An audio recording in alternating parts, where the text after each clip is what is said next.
Bonjour à tous, aujourd'hui on va parler de comment se revaloriser après une relation toxique. Donc j'ai parlé des pervers narcissiques, d'accord, et aujourd'hui je vais parler de comment se revaloriser après une relation toxique, puisque souvent une relation toxique c'est une personne qui cherche à nous enterrer, d'accord, à nous rabaisser plus bas qu'à terre, d'accord, et nous après on n'a plus confiance en nous, on n'a plus confiance en nous, on n'a plus confiance aux autres et on n'a plus confiance finalement en notre pouvoir intérieur et en nos actions. Pourquoi? Parce qu'on va te dire ouais bah t'es moche, tu sers à rien, t'arriveras jamais à rien, tout ce que tu fais ça servira à rien, tu vois. Et ce genre de parole va rester dans notre aura. C'est-à-dire qu'on a une bulle invisible autour de nous qui s'appelle l'aura, qui est là pour protéger notre corps physique et euh, notre intérieur également.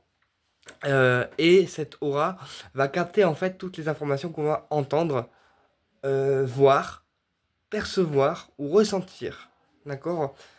Et dans notre aura, lorsque tu subis quelque chose de négatif, donc une situation, une conversation aussi qui peut être négative ou simplement en fait une personne qui est très négative avec toi, lorsqu'elle te dit ce genre de paroles ou ce genre de choses, et bien ton aura se met en alerte. C'est-à-dire qu'elle se dit waouh, qu'est-ce que tu es en train de me dire? Voilà, elle sent que c'est pas une vibration qui vous correspond à vous, et c'est ce qui explique que cette aura se met en alerte pour vous dire qu'il y a quelque chose qui ne va pas et qu'il est temps pour vous de couper cette relation, de vous mettre en défense et de vous sécuriser. D'accord? Et donc c'est pour ça qu'après souvent on se sent pollué, on se sent pompé parce que la personne négative va pomper notre énergie et notre aura va avoir des fuites énergétiques à cause de ce qui aurait été dit, ce que vous aurez senti ou perçu. D'accord?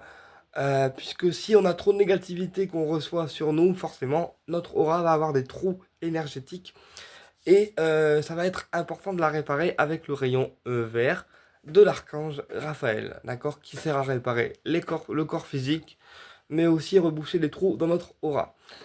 Et donc, après avoir vécu une relation toxique, c'est important de se revaloriser, c'est-à-dire se revaloriser en tant que personne, d'accord, se prouver aussi qu'on est capable de faire telle ou telle chose, et aussi se revaloriser au niveau du corps, puisque souvent une personne qui est négative va te dire ouais, t'es moche, tu sers à rien, je t'aime pas pour ce que tu es, ou plein de choses très négatives qui vont du coup faire que la personne qui aura vécu cette relation va avoir finalement un mauvais regard sur elle. C'est-à-dire que dès qu'elle va se regarder dans une glace, eh bien elle va se dégoûter, puisque c'est le pervers narcissique ou la personne toxique qui aura rendu cette personne comme ça. Tu vois? Donc, après avoir vécu ce genre de relation, c'est important de se reconstruire, d'accord? Et d'avoir une meilleure image de soi, d'accord? D'avoir votre propre image de vous. C'est-à-dire que moi, par exemple, même si je suis handicapé, je me trouve beau, je me trouve simple, tu vois, j'aime mon énergie et j'aime mon corps. Mais une personne qui a vécu avec une personne très toxique, eh bien, son corps va le dégoûter, son physique va le dégoûter, et puis à l'intérieur comme à l'extérieur, elle se trouvera malheureusement moche. Mais c'est la personne toxique qui aura rendu cette personne comme ça, qui aura fait que cette personne a ce sentiment de ne plus rien valoir, de ne plus rien pouvoir faire, et de se sentir finalement bah, pas belle à l'intérieur de lui ou de elle et que bah, finalement, c'est pour ça qu'elle aura ce sentiment-là. Alors, moi, je vous conseille un truc. Déjà, même si on est dans une relation compliquée, gardez votre propre image de vous, puisque c'est vous qui pouvez vous juger, et c'est vous qui pouvez vous regarder dans une glace et pas les autres. Parce que c'est vous qui avez le bagage de vie, c'est vous qui avez votre vie à porter, votre croix à porter, d'accord? Et seul vous pourrez vous juger, et pas les autres, d'accord? Parce que les autres, ils jugent quelqu'un en l'ayant vu aller 10-20 minutes, tu vois, alors qu'on ne peut pas, on ne peut pas juger quelqu'un sur sa vie, puisque chaque personne a vécu une vie plus ou moins différente, avec des épreuves complètement différentes, et on ne peut pas juger quelqu'un, on ne peut pas insulter quelqu'un, on ne peut pas être méchant avec quelqu'un sans savoir ce qu'il a vécu dans dans sa vie intérieure. Tu vois ce que je veux dire? Sauf que les personnes toxiques, eux, ils s'en foutent de ça parce que les personnes toxiques, eux, ce qu'ils cherchent, c'est à vous mettre à terre et à vous dominer. D'accord?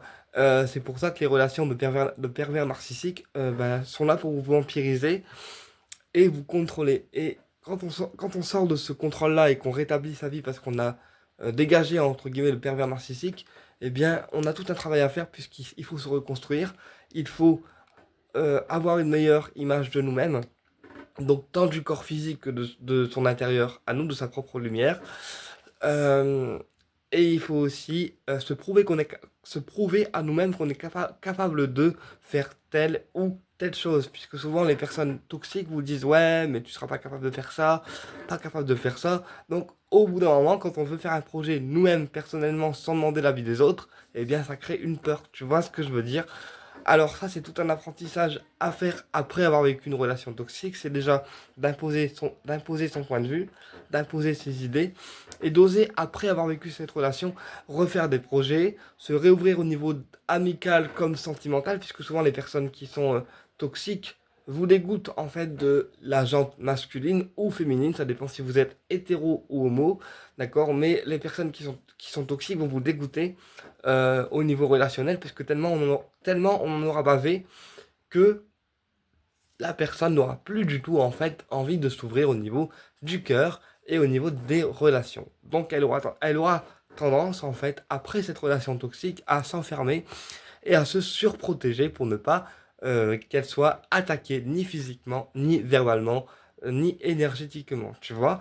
Et il faut aussi arriver, quand on vit ce genre de relation et qu'après on s'en libère, à oser se libérer au niveau de la sphère du cœur et oser se libérer au niveau relationnel. Donc je ne dis pas que c'est un travail qui se fait tout de suite maintenant, enfin tout de suite dans l'instant T. Ça peut prendre quelques années, ça prend généralement un an avant que la personne se relance dans une vie physique de manière normale, c'est-à-dire qu'elle ose faire les choses, qu'elle ose se dire qu'elle est belle, qu'elle ose se dire que voilà, chaque personne vaut quelque chose, tu vois.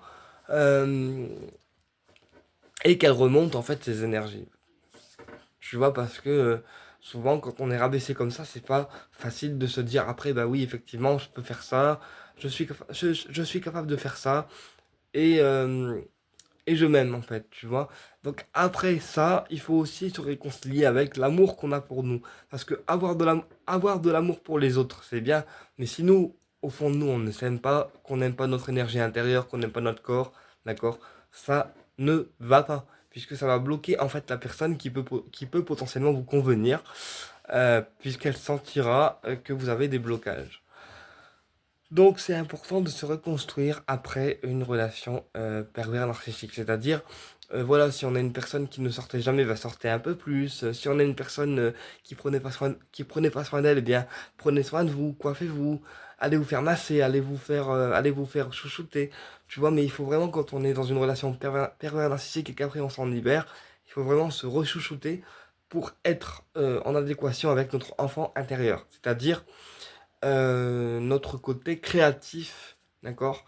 Et l'enfant intérieur permet de balayer les peurs, puisque toutes les peurs que nous on ressent dans cette vie terrestre, d'accord, vient d'un élément souvent déclencheur, mais c'est notre enfant intérieur qui capte en fait tous ces peurs, et grâce au fait qu'on s'occupe de nous, qu'on ose faire les choses, qu'on se préoccupe plus de la vie des autres ou du regard des autres également, eh bien l'enfant intérieur va commencer à s'assagir, à s'apaiser, et c'est comme ça que vous pourrez reprendre ensuite une vie complète tout en étant revalorisé.